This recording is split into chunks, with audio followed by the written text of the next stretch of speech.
Remember the ANZACs, those brave men and women from the Australia and New Zealand Army Corps that paid the ultimate price so that we may enjoy the freedom that we have today.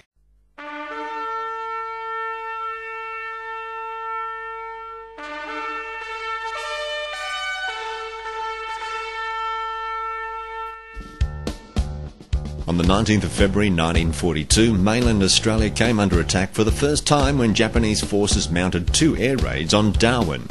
The 2 attacks, which were planned and led by the commander responsible for the attack on Pearl Harbor 10 weeks earlier, involved 54 land-based bombers and approximately 188 attack aircraft which were launched from 4 Japanese aircraft carriers in the Timor Sea. In the first attack, which began just after 10 a.m, heavy bombers pattern-bombed the harbour and town. Dive bombers escorted Zero fighters, then attacked shipping in the harbour, the military and civil aerodromes, and the hospital at Berrima. The attack ceased after about 40 minutes.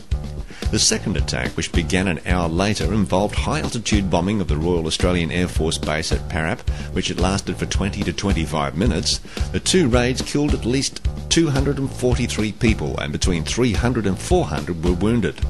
20 military aircraft were destroyed, 8 ships at anchor in the harbour were sunk, and most civil and military facilities in Darwin were destroyed. Contrary to widespread belief at the time, the attacks were not a precursor to an invasion.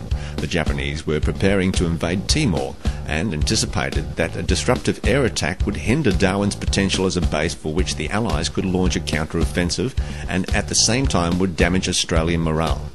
With Singapore having fallen to the Japanese only days earlier, and concern at the effect of bombing on national morale, the government announced that only 17 people had actually been killed. The air attack on Darwin continued until November 1943, by which time the Japanese had bombed Darwin 64 times. During the war, other towns in northern Australia were also targeted for Japanese air attacks, with bombs being dropped on Townsville, Katherine, Windham, Derby, Broome and Port Hedland.